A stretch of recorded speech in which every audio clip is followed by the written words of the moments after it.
귀로 즐기고 마음으로 느끼고 라디오로 함께 떠나는 성지순례 가는 날.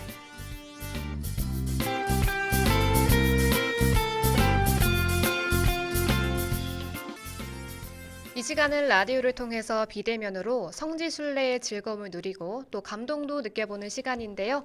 오늘은 해외 성지로 함께 떠나봅니다. 대표님 어서 오세요. 네, 안녕하세요. 성보라 행사 정동춘 바오로입니다. 반갑습니다. 네, 대표님 그동안 잘 지내셨나요? 네, 덕분에 잘 지냈습니다. 네, 그럼 바로 이어가 보도록 할게요. 네, 오늘은 예수님께서 빌라도에서 사형 선고를 받으시고 또 채찍질 당하셨던 곳으로 성지순례를 준비하셨다고요? 네, 그렇습니다.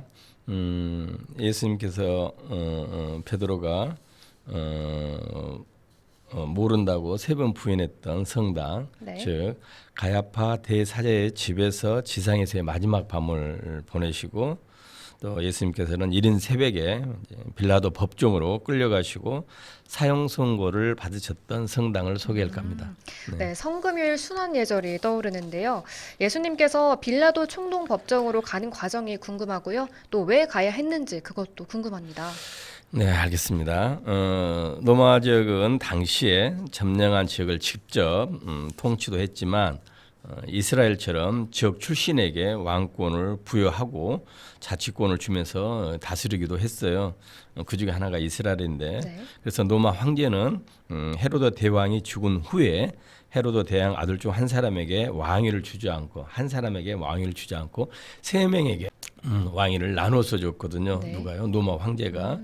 그래서 그 아들 중에 하나가 이제 예루살렘 지역을 다스리게 했던 그 왕은 누구에게 줬냐면 아들 아르겔라스에게 줬고 그다음에 갈릴레아 호수 주변에 있었던 네. 티베리아스 지역은 헤로데 안티파스에게 다스리게 이제 지역을 나누어 줬고 그다음에 갈릴리 호수에서 북동쪽으로 네. 120km 정도 떨어진 곳에 카이사리아 필리포라는 곳이 있어요.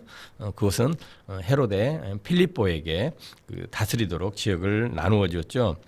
그런데 예루살렘을 중심으로 한 유대 지역을 다스렸던 아르겔라우스가 너무 폭정이 심한 것 같아요. 네. 그래서 유대 지도자와 사이도 좋지 않았고, 그래서 유대 지도사인 최고 의회가 아마도 황제에게 아르겔라우스에 대해서 상소를 올렸을 것이고, 그래서 황제는 최고의 건의를 받아들여 가지고 아르겔라우스를 실각을 시키고 지금의 프랑스 과거는 갈리아 지역이잖아요. 네. 그것으로 유배를 보냈죠. 그러면서 유대 지역을 헤로데 아들 중에게 따로 주지 않고 당시 로마 총독이었던 빌라도에게 유대 지역을 직접 통치하도록 했어요. 네. 이렇게 보면 당시 최고 권력층의 이제 모습이 보이는 거죠.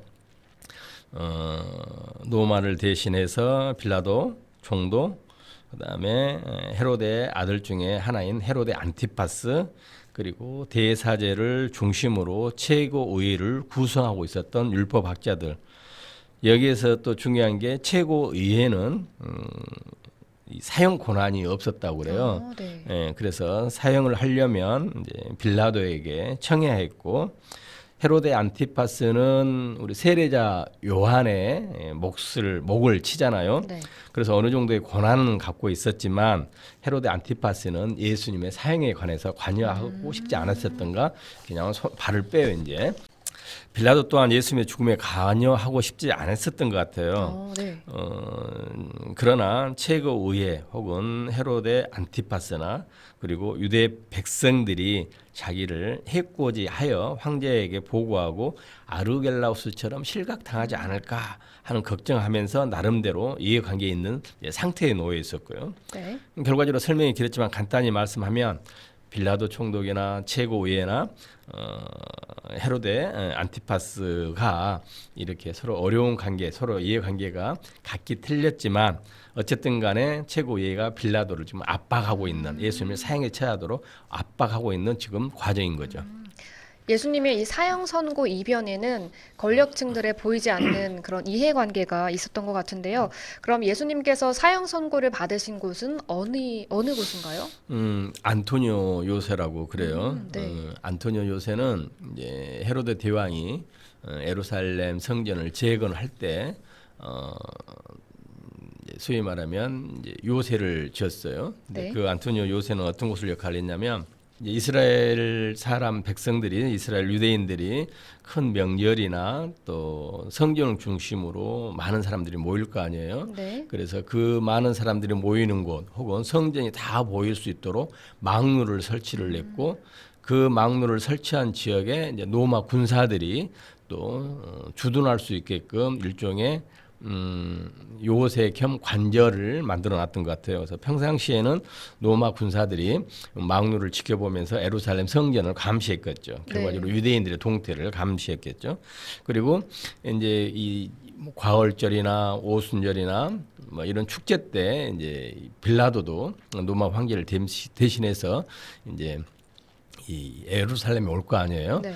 예루살렘에 오면서 이제 혹시나 많은 사람이 모이니까 유대인들이 로마에 대해서 반란을 일으키지 않을까 하면서 감시하는 네. 역할도 하고 그러면서 이제 예루살렘에 오기는 했는데 그때 예수님께서 이제 붙잡히시고 그런 상황에서 빌라도 또한 과울절이기 때문에 예루살렘 안토니아 요새에서 이제 거주하고 있었던 상황이죠.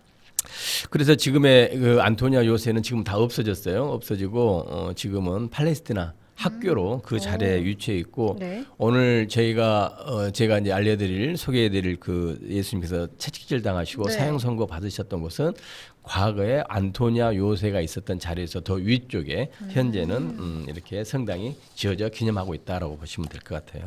네, 그럼 예수님께서 사형을 받으셨던 당시의 상황을 좀 더 자세히 이야기해 주시겠어요? 그럴까요? 네. 첫 번째로 보면 예수님께서 이른 새벽에 이제 빌라도 총독에게 끌려가시죠. 이른 새벽이잖아요. 네. 예수님께서 겟세마니아 붙잡히시던 한밤중이었고 네. 그렇잖아요. 네. 결과적으로 예수님을 빌라도에게 데려갔던 그 장면 또한 비겁하고 떳떳하지 못한 사항이 계속 진행되고 있는 것을 지금 암시해주고 있는 상황이죠. 네.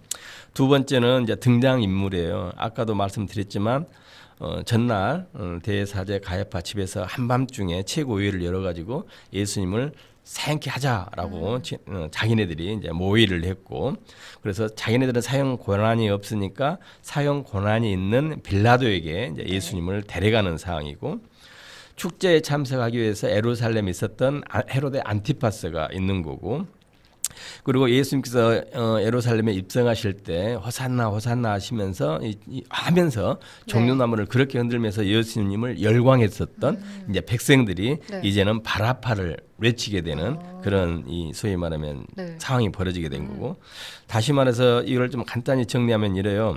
우리는 누구를 죽일 권한이 없소라고 네. 하면서 빌라도를 압박하고 있는 유대 지도자들 나는 이 사람에게서 아무런 제목도 찾지 못하겠소라고 하면서 네. 매질이나 하고 풀어주고 싶었고 심지어 바라바를 내세우면서까지 예수님을 풀어주고 싶었던 빌라도가 있었고 세례자의 요한의 몫을 배울 만큼 어느 정도 권한을 있었던 헤로데가 거리두기를 해버리고 혹은 그 사람을 풀어주면 총독께서는 황제의 친구 아니오라고 대놓고 빌라도를 압박하는 백성들이 네. 있는 거예요.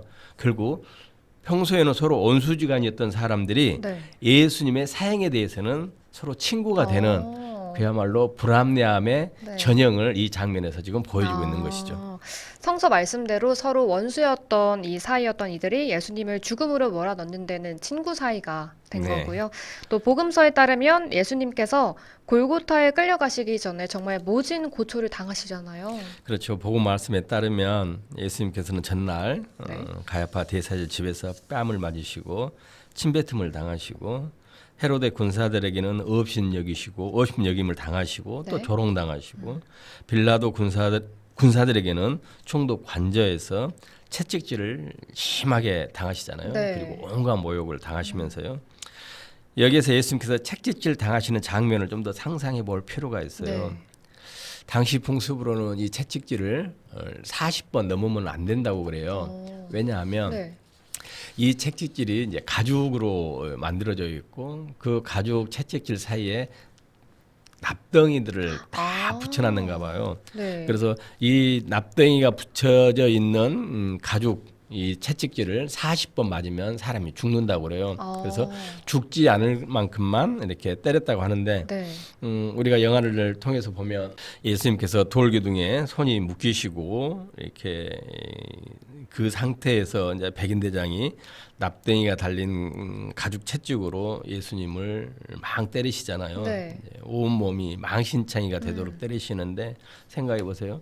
납덩이가 묶여져 있는 가죽 채찍질로 네. 예수님의 등이나 온 몸을 때렸을 때 어쩌겠어요. 예수님의 살가죽이 다 벗겨나가고 네, 다 뜯어 나갈 것 같은데. 뼈가 다 드러나도록 어. 고인.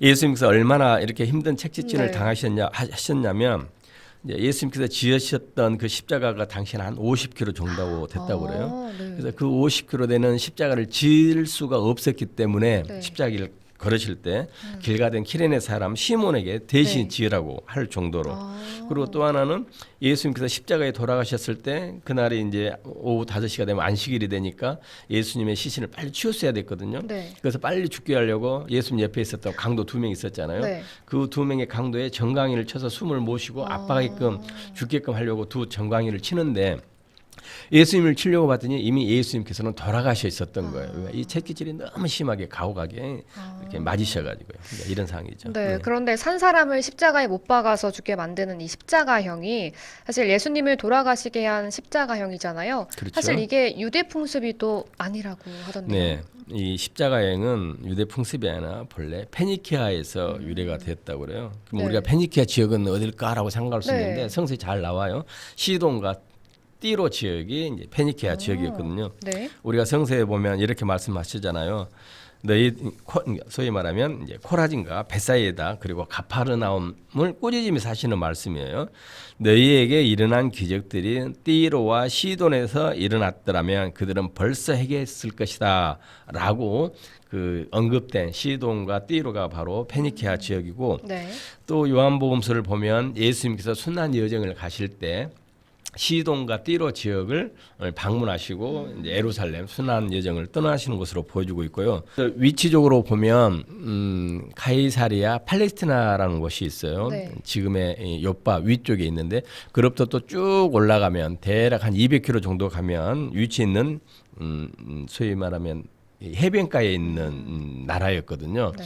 그래서 해변가에 있던 나라이다 보니까 배 만든 기술이 특출했고 항해 기술이 특출했었는가 봐요. 그래서 해상 무역으로 이제 부를 축적했던 나라인데 또 우리가 구약에서 보면 제가 이 갈멜산 설명할 때 아하방하고 네.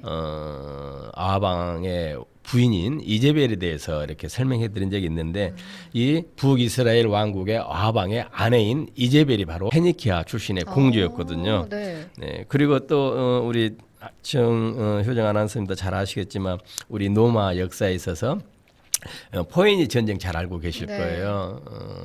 카르타고하고 노마하고 이렇게 전쟁을 하는데 이 카르타고의 시조가 바로 페니키아인들이었던 거예요. 네. 그래서 이제 이 카르타고 조상이 이제 이 어떻게 보면 이제 페니키아가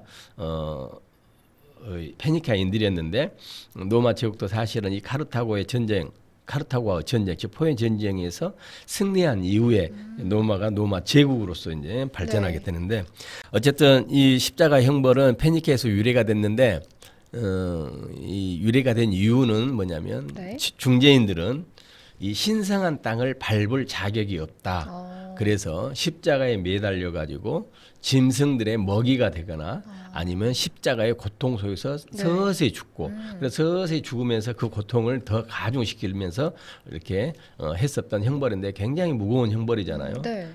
유대인들이 로마에 반란을 했을 때 수천 명이 이 십자가 형벌을 통해서 죽었다고 그래요. 그래서 이게 이제 너무너무 무겁고 가혹한 형벌이다 해서 헬레나 성녀의 아들인 네. 콘스탄티누스 대제가 이 형벌을 폐지를 했다고 합니다. 네.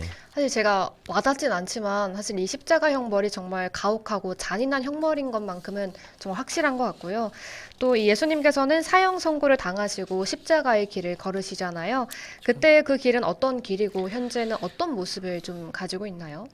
예수님께서 심한 채찍질을 당하시고 가진 모욕을 당하시면서 십자가를 걸으시잖아요. 네. 십자가 형장인 골고타를 향해서요. 먼저 십자가의 무게는 대략 아까도 말씀드렸지만 50kg 정도 됐다고 그래요. 네. 예, 상당한 무게죠. 그리고 이 안토니아 요새에서 골고타까지 거리는 이제 600m 정도의 거리가 됐다고 그래요. 네. 그리고 이 골고타는 예루살렘 성 밖에 있었다고 그래요. 지금은 이제 예루살렘 성 안에 위치해 있거든요. 네. 근데 지금의 성의 모습은 이제 비잔틴 시대 때 본래의 성에서 확장돼 가지고 이제 확장되었기 때문에 이제 그 지금 성 안에 있었는데 예수님 시대 때는 이 골고타가 성 밖에 있었고 그리고 골고타가 언덕이라고 저희들 많이 표현을 네. 하잖아요. 그래서 안토니아 요셉 때 계속 오르막길 올라가는 길이었거든요. 그래서 예수님께서는 그 무거운 십자가를 지고 매를 맞으셔가지고 기진맥진한 상태에서 네. 이제 십자가를 지고 이제 골고타로 이제 가시는 장면이고 얼마나 이렇게 그 매질이 심했으면 예수님께서 십자가도 지지도 맞아요. 못하시고 3번이나 넘어지셨겠어요. 네. 그런데 예수님께서는 그런 와중에 성모님과 여인들을 또 위로해 주시고 그러시잖아요. 네. 지금 이 십자가 길은 이제 상당히 우리의 신앙인에게 있어서는 중요한 기도의 장소가 되지만 네. 이스라엘을 방문한 일반 관광객들에는 일종의 관광 명소가 돼 있어요. 그렇죠. 아이러니하죠. 네. 그래서 이름이 뭐냐면 비아 돌로로사라고 불리고 있거든요. 네. 이제 일반 관광객도 한번 가보고 싶은 길이에요. 예수님께서 십자가 길을 어떤 식으로 다녀갔다냐 하면서 굉장히 궁금할 거 아니에요. 네. 그래서 일종의 관광 명소가 돼 있는데 네. 이 비아 돌로로사라는 뜻은 라틴 말인가 봐요. 네. 슬픔의 길, 눈물의 길이란 뜻이에요. 네. 그래서 믿지 않는 이도 이렇게 관광 명소처럼 네. 많이 다니는데 저는 이제 신자분들과 이 비아 돌로로사 소위 말하면 십자가 길을 하면서 이제 많은 생각을 들어줘요. 예루살렘에는 성이 이제 주변으로 한 4km 정도 지금은 돼 있는데 그 4km 안에 이루어지는 둘레가 4km인데 그 성 안에는 4개의 종파가 구역으로 나누어서 거주하고 있거든요. 네. 뭐 우리 그리스도교, 그다음에 유대인들, 그다음에 이슬람 사람들, 그다음에 아르메니아 종교의 구역 이렇게 4개 구역이 있는데 이 비아돌로로사 예수님께서 걸으셨던 이 십자가 길 지역은 이슬람 사람들의 구역이거든요. 네. 네, 그러다 보니까 이 구역이 이제 굉장한 번화가예요. 시장이에요. 그냥 시끌벅적해요. 네. 자, 그런 와중에 저희들은 그 시장 사이로 이제 예수님의 십자가 길을 묵상하는데 이런 생각이 들어요. 아, 예수님께서 이 십자가 길 걸으셨을 때 지고 무거운 십자가 지고 이렇게 고통스럽게 걸으셨을 때 얼마나 많은 사람들의 이 냉대와 멸시와 조롱과 그런 이렇게 소위 말하는 수모를 겪으시면서 이 길을 걸으셨겠구나 하면서 이제 그런 같은 상황 속에서 네. 이제 이 십자가 길을 하고 있죠. 네. 그런데 십자가의 길이 초대 교회에서부터 시작이 되었다고요? 네, 예수님의 이 십자가의 고통이 십자가 길이 신자분들에게는 너무나 생생한 장면들이잖아요. 네. 그래서 이제 초대교회에서부터 이 십자가 길을 예수님 따라서 이렇게 걸으셨던 것 같아요.